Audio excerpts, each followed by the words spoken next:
नादिन सखर जे central jail 1 में legal aid तरफां jail जे medical staff जी तरबियत ऐं कैदियुनि जी टेस्टिंग कैंप कायम कई वई। उन हवाले सां ॾिसूं था फरीद सुमरो जी ही रिपोर्ट।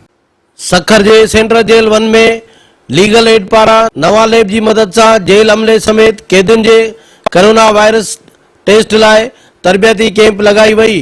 टेस्टिंग कैंप में कैदियुनि ऐं अमले की टेस्ट वरती वेंदी, जंहिंमें कैदियुनि ऐं अमले जी कोरोना टेस्ट करण जो मकसद आहे त जेलनि ते मुक़रर थियल अमले ऐं कैदियुनि जो कोरोना वायरस का बचाव थी सके ऐं एहतियाती तदाबीर करे सके।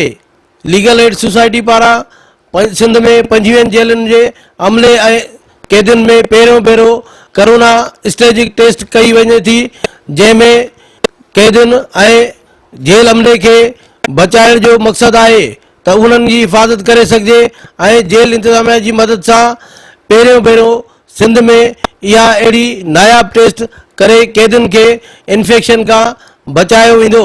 हिन टेस्ट में इन शइ जी भी मालूमात थींदी त कैदियुनि में जेको आहे इन्फेक्शन केतिरे मिक़दार जो आहे। इन मौके ते लीगल एड सोसाइटी जा मेंबर कोरोना वायरस का बचाव लाइ लगायल तरबियती कैंप बाबत पंहिंजा वीचार हिन रीति ॿुधाए रहिया आहिनि। इते सीपी तकरीबन इते जेके सीपी सखर में जेका थींदी उहो 1266 जी थींदी। उन खां अलावा वुमेन प्रिज़न में जेके आहिनि 25 कैदियाणियूं आहिनि उन्हनि जी थींदी। ऐं वाईएस जेको आहे जुवेनाइल जेल उन में जेके 18 आहिनि ॿारड़ा उन्हनि जी अलॻि थींदी। उन्हनि जा जेके भी स्टाफ आहिनि उन्हनि जी अलॻि थींदी। सेक्शन हेड खैरपुर जा आहियूं। खैरपुर में भी 678 कैदी आहिनि, उन्हनि जी भी 27 तारीख़ ते थींदी टेस्ट, सभिनीनि जी थींदी। प्लस में जेके उते स्टाफ आहे उन जी भी थींदी ऐं इहो फ्री ऑफ कास्ट आहे। हीउ इदारो जेको 2004 खां वठी कमु करे पियो। असां खैरपुर में 2008 खां वठी कमु कयूं पिया, सिर्फ़ु ऐं सिर्फ़ु पुअर प्रिज़नर्स ऐं पुअर जेके आहिनि वुमेन्स जेके बेसहारा माण्हू आहिनि उन्हनि जे लाइ। ऐं हिन वक़्तु जेको आहे हिन वक़्तु ताईं तक़रीबन असां खैरपुर में 1500 केस हलाए चुका आहियूं। हींअर असां हिते मौजूदु आहियूं जेके ट्रेनिंग सेशन हली रहियो आहे अबाउट कोविड-19 जे हवाले सां। जेके असां हिते मुख़्तलिफ़ ट्रेनिंग ॾियूं पिया मेडिकल स्टाफ के। डिफरेंट जेके एरियाज़ मां आया आहिनि, डिस्ट्रिक्ट सां आहे, सिंध जे डिस्ट्रिक्ट मां आया आहिनि, उन्हनि खे असां ट्रेनिंग ॾियूं पिया विथ कोलाब्रेशन नवान लेबोरेटरीज़। इन में जेको लीडिंग रोल आहे असांजो लीगल एड सोसाइटी जो आहे, जेको मतिलबु इन जो इनिशिएटिव वरितो असांजे जस्टिस साहब नासिर असलम ज़ाहिद साहब जेको रिटायर्ड आहिनि चेयरपर्सन आहिनि लीगल एड सोसाइटी जा, ऐं उन्हनि जे जेके असांजी मैडम हया ज़ाहिद ईमान, उन्हनि जे मतिलबु कोशिशनि सां ही स्टेप वरितो वियो आहे। लीगल एड सोसाइटी ने ये इनिशिएटिव शुरू किया था मार्च 2020 में कि जो हमारा नज़रअंदाज तबका है प्रिजन में कैदियों का और साथ में पुलिस स्टाफ और इनमेट्स और प्लस मेडिकल स्टाफ की ट्रेनिंग भी होनी चाहिए और टेस्टिंग भी होनी चाहिए।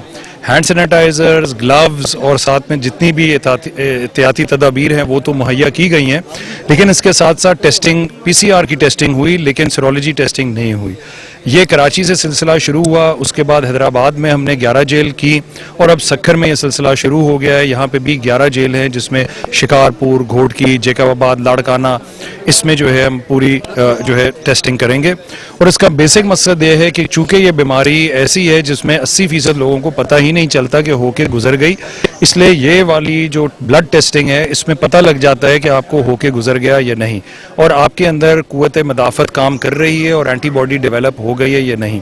इसका फ़ायदा ये होगा कि जो सिंध प्रिजन ने इक़दामात लिए हुए हैं उनको सराहना चाहिए, और जो अभी तक की फाइंडिंग्स हैं वो हम देख रहे हैं कि काफ़ी मुस्बत हैं। ओवरऑल रेट जो है वो हमें पता लगेगा जब सखर की प्रिजन्स भी हो जाएंगी। सखर जे सेंट्रल जेल में आइसोलेशन जा 6 वार्ड मौजूद आहिनि, जंहिंमें 1 वार्ड में 50 मरीज़नि जो बंदोबस्त आहे ऐं हिन वक़्तु सखर जे जेलनि में को भी मरीज़ नाहे।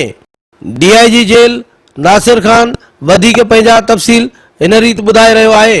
हे माना नवान ऐं लीगल एड जी तरफ़ां जेको इहो ट्रेनिंग सेशन हले पियो ऐं जेको इहो टेस्टिंग कंदा त हिननि जो प्रोग्राम इहो आहे त 250 माना जेको आहे न उहो कैदियुनि जी थिए ऐं 100 स्टाफ उन में जेको आहे न इहो माना रेंडमली करणु था चाहिनि। सॼे स्टाफ जी त ख़ैर न कंदा, न सॼी कैदियुनि जी कंदा। हिननि जो प्रोग्राम इहो त ॾिसणु था चाहिनि था हुन सां माना परसेंटेज छा आहे कोरोना जी, हुनखे हिननि खे अंदाज़ो थी वेंदो। ऐं इन खां अॻु में जेको आहे DHO जे तरफ़ां माना सॼे स्टाफ जी माना टेस्टिंग थी वई आहे, सभिनी कैदियुनि जी थी वई आहे। ठीकु आहे, हुन में 70 माना केसिस पॉज़िटिव आया, 25 स्टाफ मेंबर्स जेके आहिनि उहे पॉज़िटिव हुया। पर जॾहिं उन्हनि खे असां क्वारंटाइन सिलसिलो जेलनि में अॻु में ई हले पियो, जॾहिं असां उन्हनि खे क्वारंटाइन कयोसीं कैदियुनि खे ऐं 14 ॾींहंनि खां पोइ रीटेस्टिंग कई अथई, त हाणे रीटेस्टिंग खां पोइ रिज़ल्ट 0 आहे। कैमरामैन इशफाक गोज़ेदागत, फरीद सुमरो, मेहरान टीवी, सखर।